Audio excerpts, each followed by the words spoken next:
ગોકુળની માલિકોર જશોદા, આપણે કોઈને ગાળ દે કહીને એટલે અપશબ્દ લાગે, બે માનો બે બાપનો, પણ કનૈયા માટે એ બધું સાબિત થઈ જાય. કનૈયો બે માનો કહી શકાય. કઈ રીતે?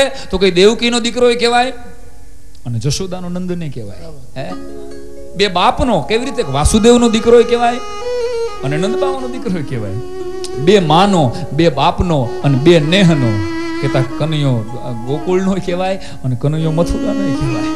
હા, એટલે કૃષ્ણ તો અદ્ભુત ભગવાન છે દોસ્ત, પણ આખા ગોકુળની માલિકો ખબર પડે કે આ નંદબાવાને ઘીરે કનૈયાનો જન્મ થયો છે, દીકરાનો જન્મ થયો છે. અને ગામડે ગામડે દોસ્ત આજની તારીખે તહેવારોનો પ્રાણ કહી શકું એવી જન્માષ્ટમી. નંદ ઘેરા નંદ ભયો જય કનૈયાલા,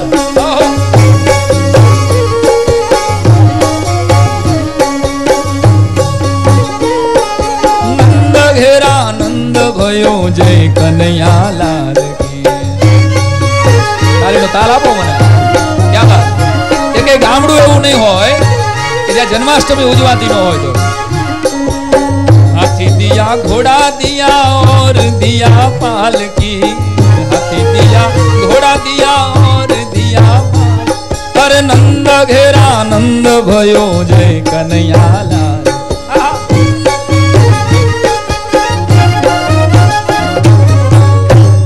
આવો પાત્મા કૃષ્ણ એનો જન્મ થાય. ભલા માણસ ગોકુળની ગલીએ ગલીએ આજ આનંદ છે. અને નંદ બાવા એટલે ખાનદાનીનો ખાંભો કહી શકાય, આખા ગામનો આબ અને જમીનના કડા એક કરે એવો એવો મર્દામર્દ માણસ. હે, અને એની ઘરે આજ દીકરાનો જન્મ થયો. આનંદની વાત આવી ગઈ.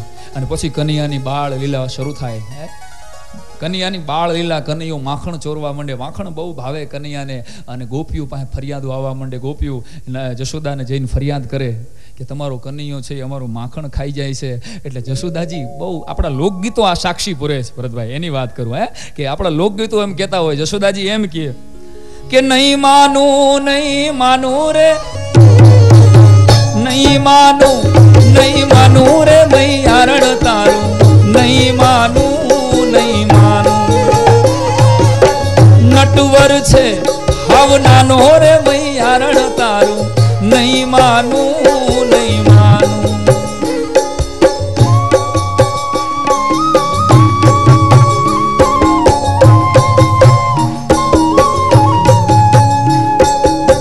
ચાર પાંચ દિવસ થી શીખ્યો છે હાલ, તું હાવ ખોટી છો.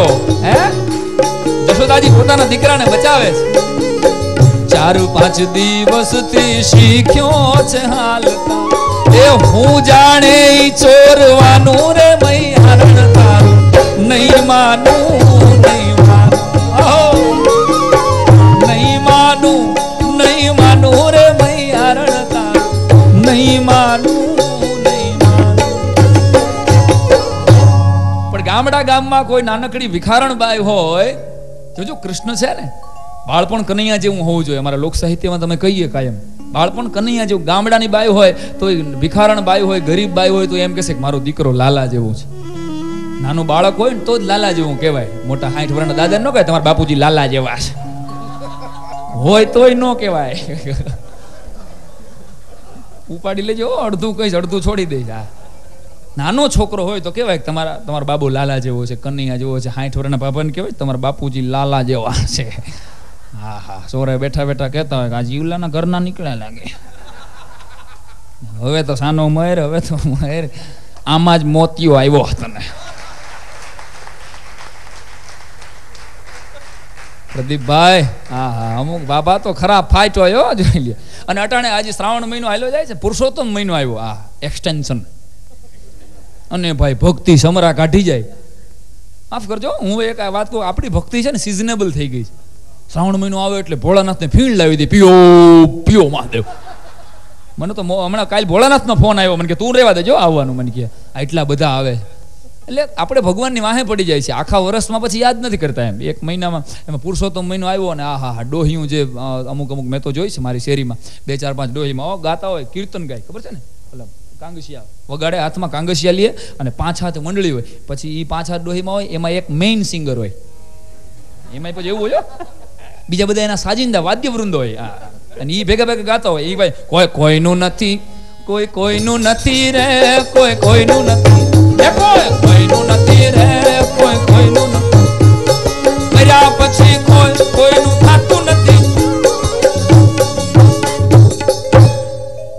બન્યું નથી 45 વર્ષે ખબર પડી. હાવ કેવા કેવા ગીત તમે જુઓ. અમારે તો મારી શેરીમાં બાજુમાં ડેલો છે ભાઈ પ્રભાત, ડેલાની બાજુમાં 7-8 ડોહીમાં બેઠી બેઠી ગાય. હવે ડોહીમાં ગીત શરૂ કરે, તારે માથે નગારા વાગે મોતના, તારે માથે. અને ઉપર ઓલા મેડી માથે ભાભાઓ બધા બેઠા બેઠા બીડી પીતા હોય. એટલે આ એમ તારે માથે નગારા વાગે, આ નગારા એમ.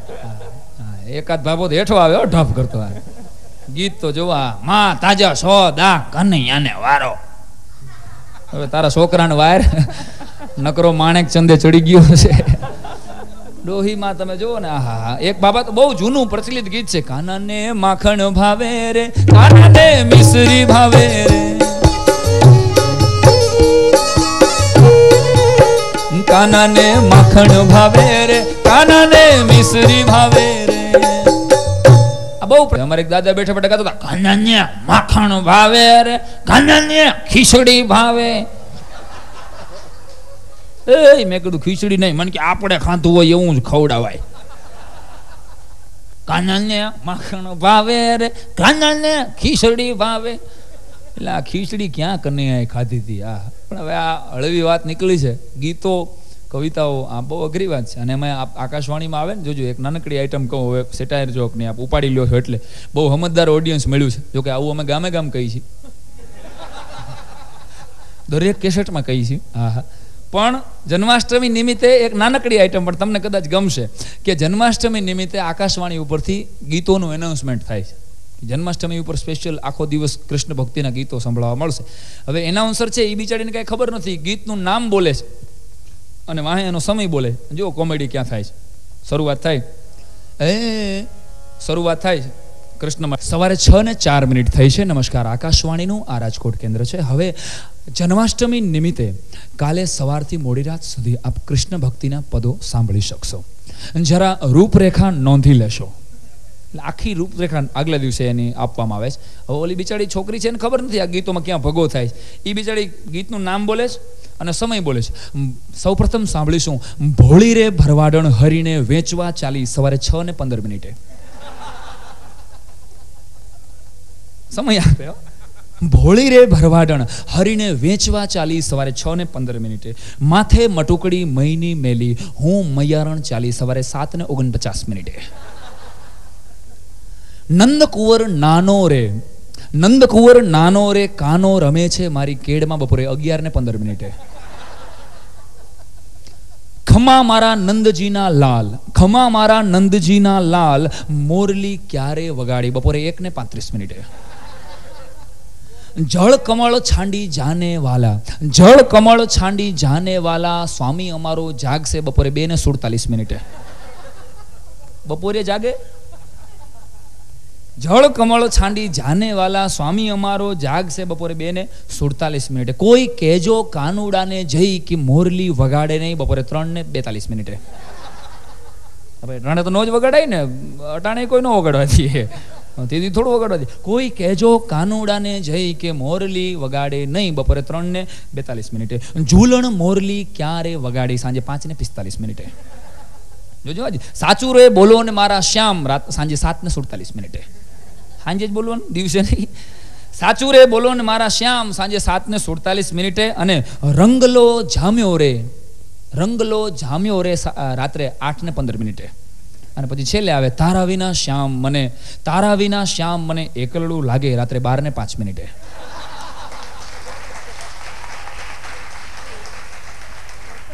મરવી નાખતા નહીં હો કીધું. તારા વિના શ્યામ મને એકલડું લાગે, રાત્રે 12:05. અને છેલ્લું ગીત, ઓધવજીના રાધાજીના ઘર પછવાડે કૃષ્ણ કનૈયો ઊભો રાત્રે 1:05. પ્રભાતભાઈ, હા, દાંત કાઢો, દાંત કઢાય, વાંધો નહીં. એટલે ઓધવ રાધાજીના ઘર પછવાડે કૃષ્ણ કનૈયો ઊભો રાત્રે 1:05. અને આવી એનાઉન્સમેન્ટ આવે ને પછી હવે હા, તો હવે આપણે કૃષ્ણ ભક્તિના ગીતો બાદ કપાસના વાવેતરની માહિતી મેળવશું. તો રવજીભાઈ, આ વખતે કપાસના વાવેતરની માહિતીમાં હવે આ વખતે ઓણ કપાસમાં છે ને બહુ મરકી આવી ગઈ હતી, એટલે કૃષ્ણમાંથી કપાસમાં થયા જાય. હા, કાંઈ નક્કી જ નથી દોસ્તો આપણું. પણ એક આ તો હળવી હાસ્યરસની વાત છે.